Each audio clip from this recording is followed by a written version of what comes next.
We were talking about sword making back in the Middle Ages. And there were a very small number of people that could actually make the really fine honed, strong swords. There were very limited number. And it was a very long process because it was preserved for the king and for the knights, the very top knights, the ones that had to go to battle, the ones that would fight and that would be there. I remember they showed somebody in modern times and how they were taking that ignorant whatever of metal out, and it was red hot and it had all these black like pock marks in it. And they would take it and they would take the sledgehammer on the anvil and they would just pound it.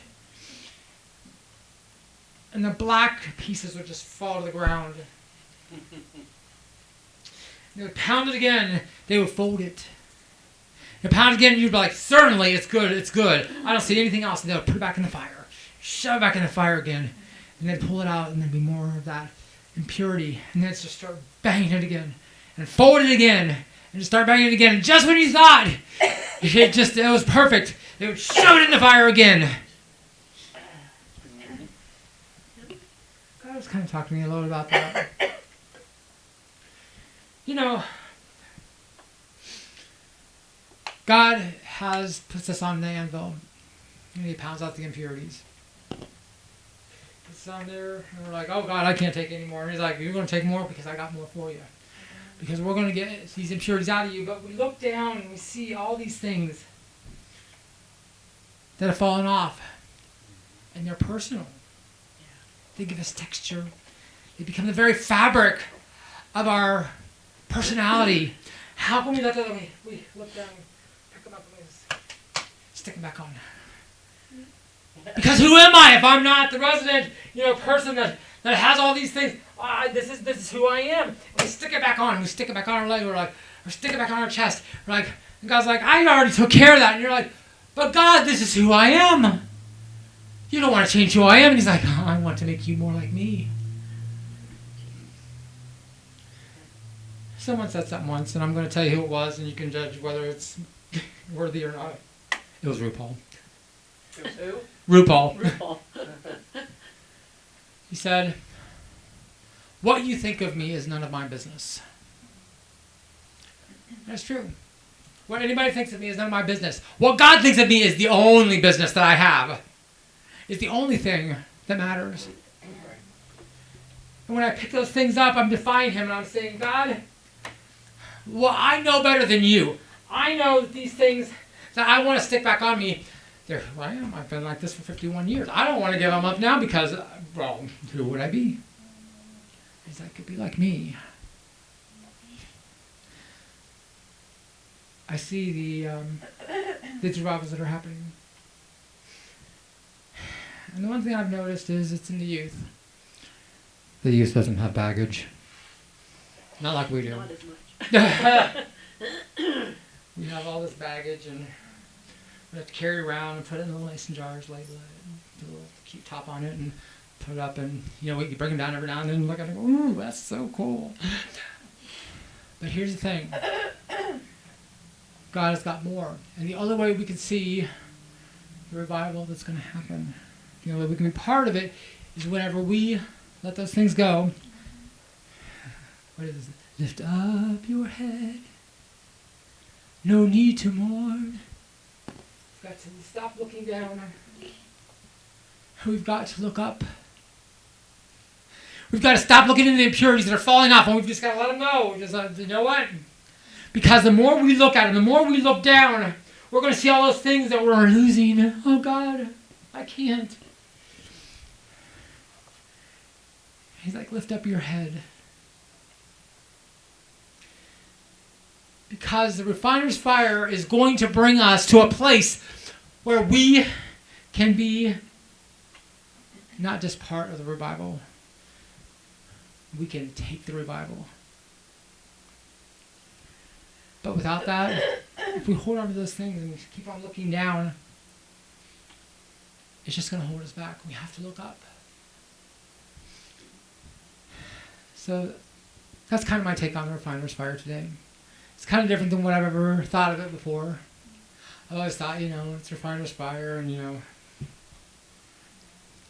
God, we're just, God's put us through all this and everything. But we've got to stop putting it back. We've got to stop picking it up and carrying it again. The old man with a bundle of rags, I'm not going to tell the story, we all know it. But he lost so much because he couldn't get the blessings of the master. That's right. We've got to let the bundle of rags go.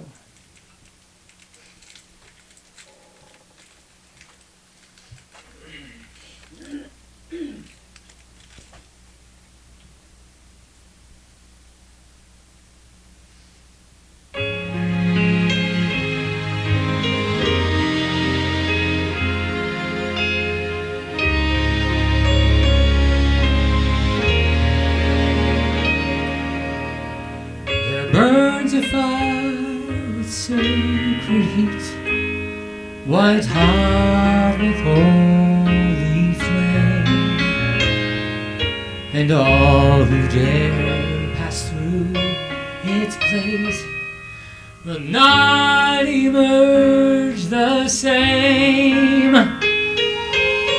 Some as bronze, some as silver, some as gold, and with great skill are hammered by the sufferer on the anvil of his will. The refiner's fire has now become my soul.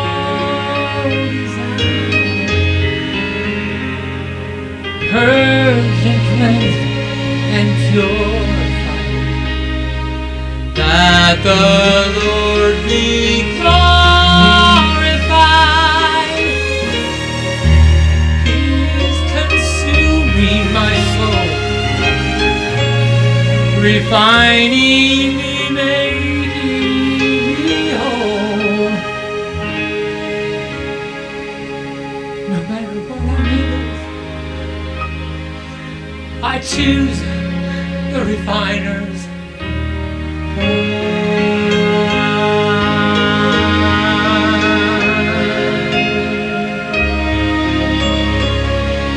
This is the good part. I am learning now to trust His touch, to know the fire's embrace. For though my past with sin was etched, His mercy did erase. Each time this cleansing purges deeper, I'm not sure that I'm so good. Yet His strength in my growing weaker keeps my hungry soul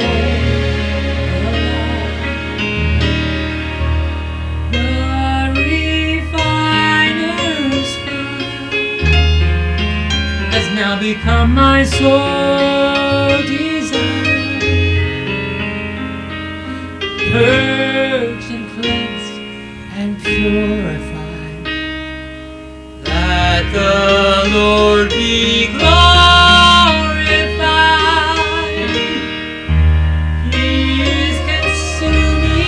My soul, refining me.